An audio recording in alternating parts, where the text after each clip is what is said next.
ఇంకెన్నాళ్ళు రెంటింట్లో ఉంటాం? సొంత ఇంటి కలను నెరవేర్చుకుందాం. Suman TV biggest property expo October 18th, 19th HSCC Novotel Hyderabad. ఇప్పుడే ఫ్రీ ఎంట్రీ కోసం కాల్ చేయండి.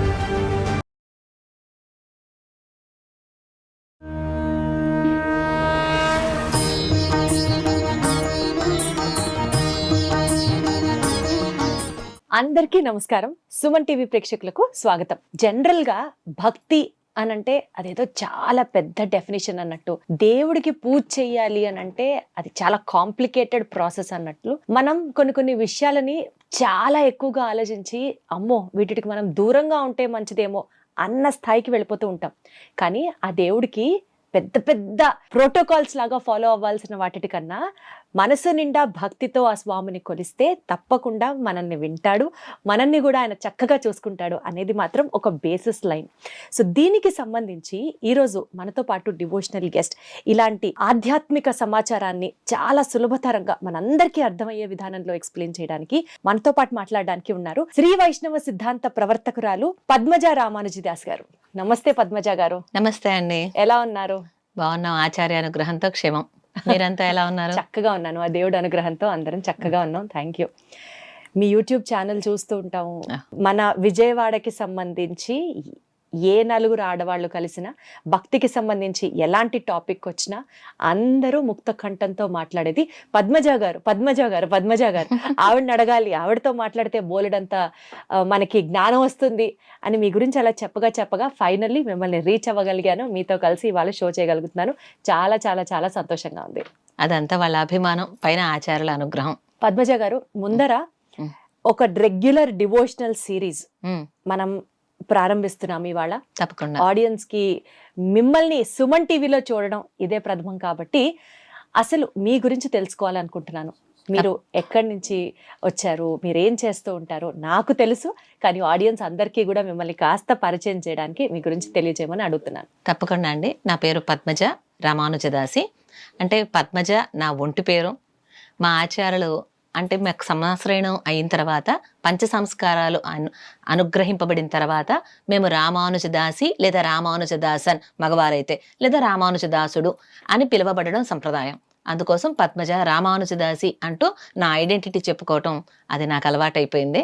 అలా పద్మజ రామానుజదాసిగా 9 సంవత్సరాల క్రితం ఈ సంప్రదాయంలోకి రావడం జరిగింది.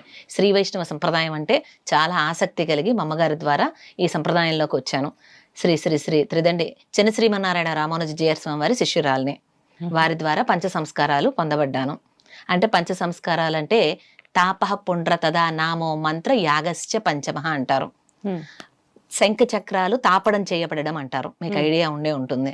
అలా చక్రాంకితములు కాబడి 9 సంవత్సరాల క్రితం శ్రీ వైష్ణవ సంప్రదాయంలోకి అడుగుపెట్టాను.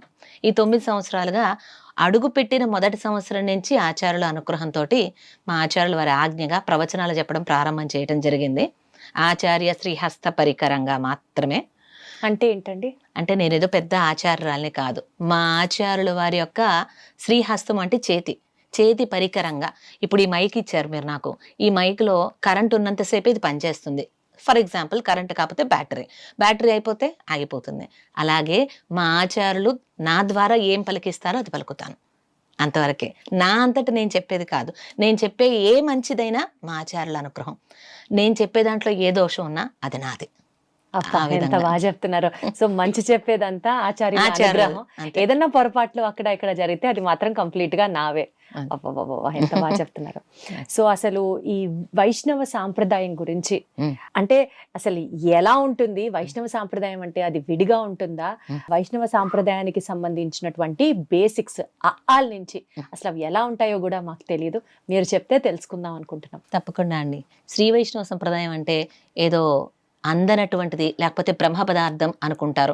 ఏం లేదు. శ్రీ మహావిష్ణువుని ఆరాధన చేస్తాం మేమందరం. అయితే మాకు ఆచార్యులు ఎలా చెప్తారో అలా ఆచరించటమే శ్రీ వైష్ణవ సంప్రదాయం. విశిష్టాద్వైత సిద్ధాంతం అని అంటారు. ఈ శ్రీ వైష్ణవ సంప్రదాయంలో మీరు అన్నారు వాళ్ళు కూడా తెలియదండి మాకు అని.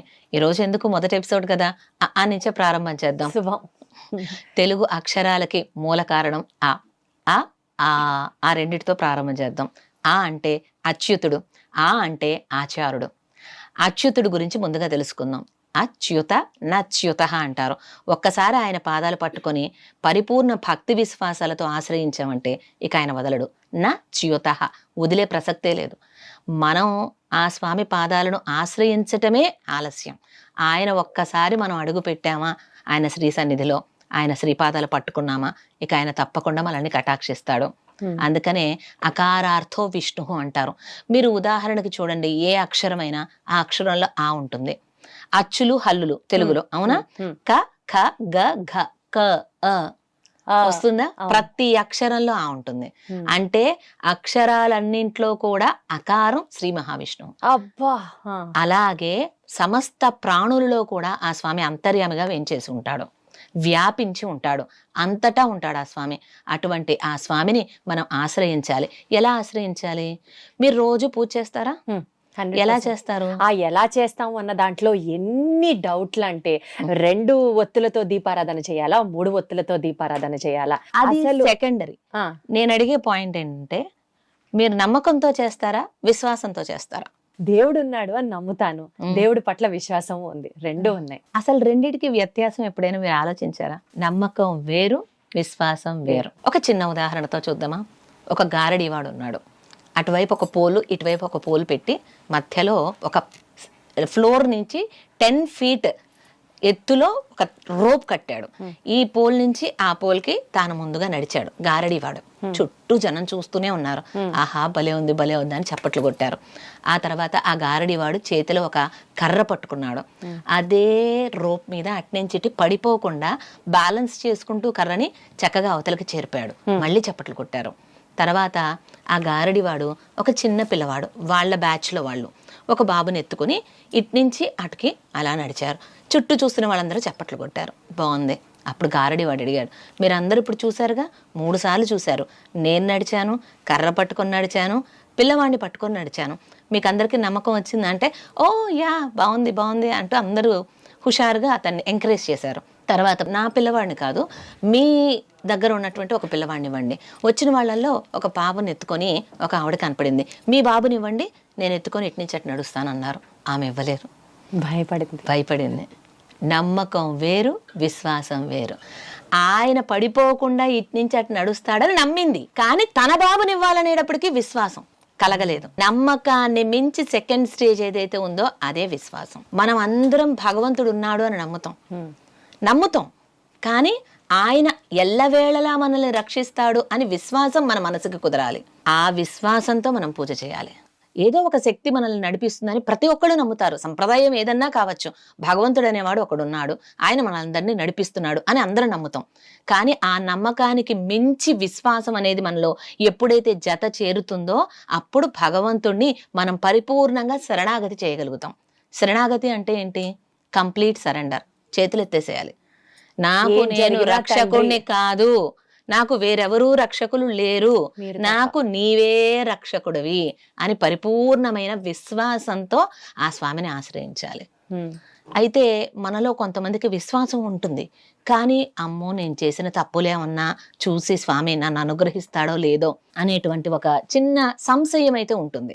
నమ్మకం ఉంటుంది స్వామి మీద, ఆయన మనల్ని రక్షిస్తాడనే నమ్మకం ఉంటుంది, విశ్వాసం ఉంటుంది, కానీ మన తప్పులు చూసి మనం భయపడతాం. విష్ణు సహస్రనామంలో ఒక అద్భుతమైనటువంటి నామం ఉంది పరమాత్మను గురించి, అదే అవిజ్ఞాత. అవిజ్ఞాత, ఆయన ఏమీ తెలియనట్లుగా ఉంటాడు. ఆయన సర్వజ్ఞుడు, సర్వాంతర్యామి, అన్నిట్లో ఉంటాడు, అన్ని తెలిసినవాడు. అదే సమయంలో తెలియనట్లుగా ఉంటాడు. దేని గురించి? మన తప్పుల్ని గురించి. ఏమీ తెలియనట్లుగా అంటే మనం ఒకసారి వెళ్ళి ఆశ్రయించామనుకోండి, ఇక అన్నిటినీ క్షమించేస్తాడు. చూసి చూడనట్లు ఊరుకుంటాడు మన తప్పుల్ని. ఏది ఆయన్ని ఆశ్రయించక మునుపు మనం చేసిన తప్పుల్ని అవిజ్ఞాత, పట్టించుకోడు, వదిలిపెట్టేస్తాడు. ఆశ్రయించిన తర్వాత కూడా మనం తప్పులు చేస్తే తెలిసి ఈసారి మాత్రం క్షమించడం ఉండదు. అది దానికి తగినట్లుగా వేస్తూ ఉంటాడనమాట. ఆ విధంగా ఆ స్వామిని మనం నమ్మకం కంటే కూడా విశ్వాసంతో నిండు విశ్వాసంతో, మహావిశ్వాసం అంటారు, ఆ స్వామి ఎట్టి పరిస్థితుల్లో నన్ను రక్షిస్తాడు. చిన్న బాబు ఉన్నాడండి, తండ్రి వెనకాల వెళ్ళిపోతూ ఉన్నాడు, పట్టుకోకుండా ఒక్కొక్కసారి నడుస్తాడు, ఒక్కొక్కసారి పట్టుకొని నడుస్తాడు. అప్పుడే అడుగులు వస్తున్న పిల్లవాడు వదిలిపెట్టేయటం కారణం ఏమిటి? పక్కన తండ్రి ఉన్నాడు, దబక్క నేను పట్టుకోబోతూ ఉంటే పట్టుకుంటాడులే అని. అది విశ్వాసం పిల్లవాడికి తండ్రి మీద. అది ఉండాలి. ఇలాంటి ఒక విశ్వాసం ఆ భగవంతుడి మీద పెట్టుకొని మనం నడవాలి. ఆయన ఒకసారి మనం ఆశ్రయించామంటే ఖచ్చితంగా వదిలిపెట్టాడు. అందుకే ఆయన పేరే అచ్యుతః. ఇందా చెప్పుకున్నాం కదా, ప్రారంభంలో నచ్యుతః, అది వదిలిపెట్టడిహ. కాబట్టి మనం ఏ భయం అవసరం లేదు. ఆయన దగ్గర జ్ఞాన భక్తి గొప్పవైనటువంటి శక్తులు, గుణాలు, సకల కళ్యాణ గుణాకరుడు స్వామి. వాత్సల్యం ఉంది. ముఖ్యంగా వాత్సల్యం అంటే వత్స మీద, అంటే వత్సం అంటే అప్పుడే పుట్టిన దూడ, ఆ దూడ మీద ఆవు చూపించేటువంటి ప్రేమ ఎలా ఉంటుంది? అప్పుడే ఈనుతుందా ఆవు, ఆ దూడ మీద మాయ ఉంటుంది. వాళ్ళకే మనలాగా ఆపరేషన్ థియేటర్స్ అలా ఉండవు కదా. ఆ మాయనంతటిని ఎలా శుభ్రం చేస్తుంది? మనకంటే డాక్టర్స్, నర్సులు వీళ్ళందరూ శుభ్రం చేస్తారు తల్లి ప్రసవించిన తర్వాత. ఆ ఆవు దూడను ప్రసవించిన తర్వాత ఆ మాయ మొత్తాన్ని తానే నాకి శుభ్రం చేస్తుంది. దాన్ని ఏమాత్రం ఏహ్యభావంగా చూడదు, అసహ్యించుకోదు. అలాగే భగవంతుడు కూడా మనం ఆ స్వామిని ఆశ్రయించిన తర్వాత ఇక మన తప్పుల్ని ఆయన చూడడు. మన దోషాలను కూడా గుణాలుగా స్వీకరించేటువంటి గొప్ప గుణం ఆ స్వామి దగ్గర ఉంది. వాత్సల్యం, క్షమాగుణం. అది అందరి దగ్గర ఉండదండి.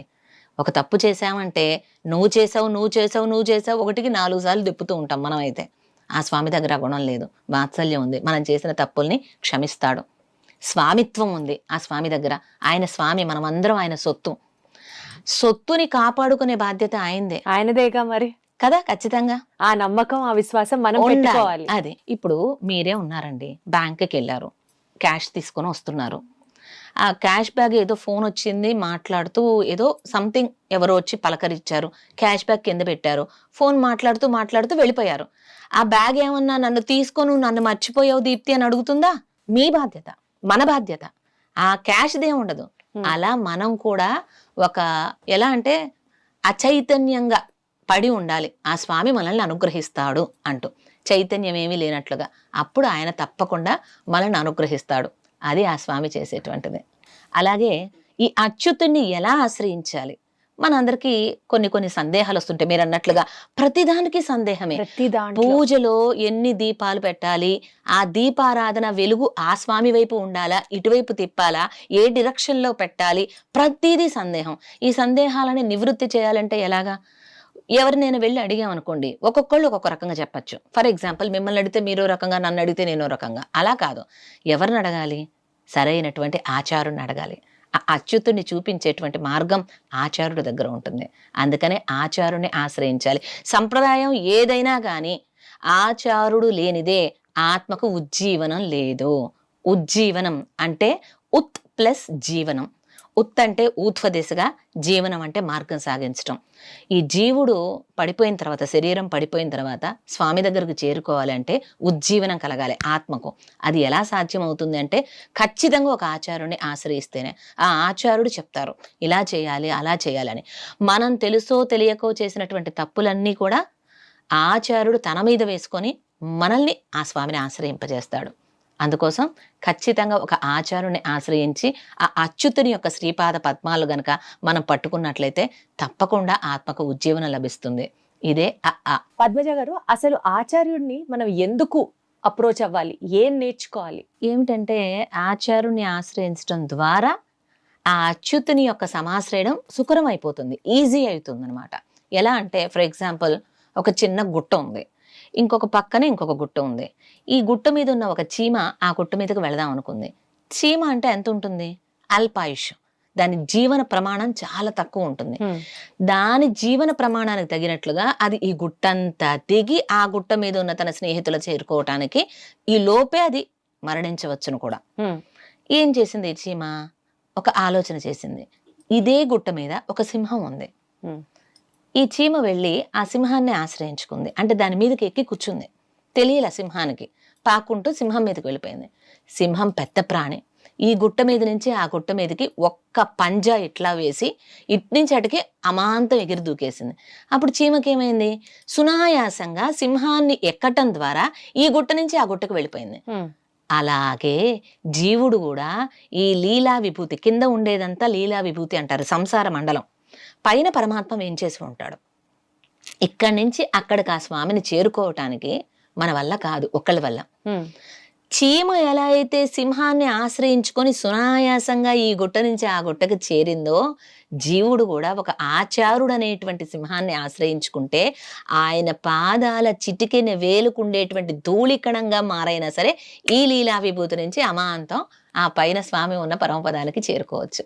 అందుకని ఆచార్య సమాశ్రయణం ఖచ్చితంగా కావాలి. ఆచారుడు లేకపోతే ఆత్మకు ఉజ్జీవనం దుర్లభం, కష్టం. అందుకనే మన సంస్కృతితో మాతృదేవోభవ పితృదేవోభవ తర్వాత ఆచార్య దేవోభవ అని కూడా నేర్పిస్తారు. అది అంత గొప్ప స్థానం గురువుదే. తల్లి కూడా ప్రథమ గురువే. గురుస్థానం చాలా గొప్పది. గురువు అంటే మాటలతో చెప్పేవాడు, ఆచారుడు అంటే ఆచరించి చూపించేవాడు. గురువుకి ఆచార్యుడికి కూడా తేడా ఉంది, వ్యత్యాసం ఉంది. మనకి ఆచార్యులు వారిని ఎలాగా తెలుసుకోవాలి, ఎవరిని అప్రోచ్ అవ్వాలి? ఇంత పెద్ద ప్రపంచంలో మనకంటూ ఒక ఆచార్యుడు దొరకాలి, ఆయన మనకి శిష్యుడిగా స్వీకరించాలి, ఆయన చెప్పేది మనం వినాలి, మనకు ఆయన మీద గురి కలగాలి. ఎలా తెలుసుకుంటాం అసలు? వెరీ గుడ్ క్వశ్చన్ అండి. మన తల్లిదండ్రుల్ని మనం ఎంచుకోలేం, మన పిల్లల్ని మనం ఎంచుకోలేం. పుట్టేది ఆడ మగ పుట్టిందాకా మనకు తెలియదు. మన అన్నదమ్ముల్ని తోబుట్టువుల్ని మనం ఎంచుకోలేం. కానీ ఒక ఆచారుని ఎంచుకునే అవకాశం మనకే ఇచ్చాడు పరమాత్మ.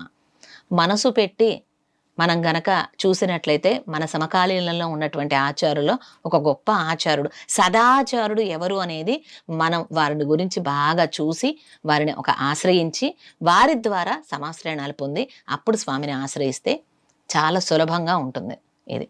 కాబట్టి ఆచారుని ఎంచుకునే బాధ్యత ఎవరిది వారిదే, అది మనకే ఉంటుంది. ఎవరిని ఆశ్రయించాలి? ఎంతో మంది ఆచారులు ఉన్నారు, సంప్రదాయాలు ఎన్నో ఉన్నాయి. ఏదో ఒక సంప్రదాయం, ఎవరో ఒక ఆచారుని ఆశ్రయించే స్వామిని చేరుకోవాలి. ఆచారుడు లేనిదే చాలా కష్టం. దీని గురించి ఇంకా చాలా ఎగ్జాంపుల్స్ కూడా ఉన్నాయి. పూర్వ ఎపిసోడ్స్ లో మనం ఆచారుడు ఆవశ్యకత ఏమిటి అనేది తెలుసుకుందాం. అంటే ఆచార్యుడిని మనం అప్రోచ్ అవ్వాలి, ఆయన నుంచి మనం జ్ఞానం పొందాలి అని అన్నప్పుడు నాకు ఒక్క క్షణం మీరే మా ఆచార్యుల్లాగా అనిపించింది ఈ క్షణం. సో మాకు తెలియని ఎన్నో విశేషాలు ఈ డివోషనల్ సిరీస్ లో మీ ద్వారా మేము తెలుసుకుంటున్నాం కాబట్టి మేమందరం కూడా మీ శిష్యుల్లానే పద్మజ గారు.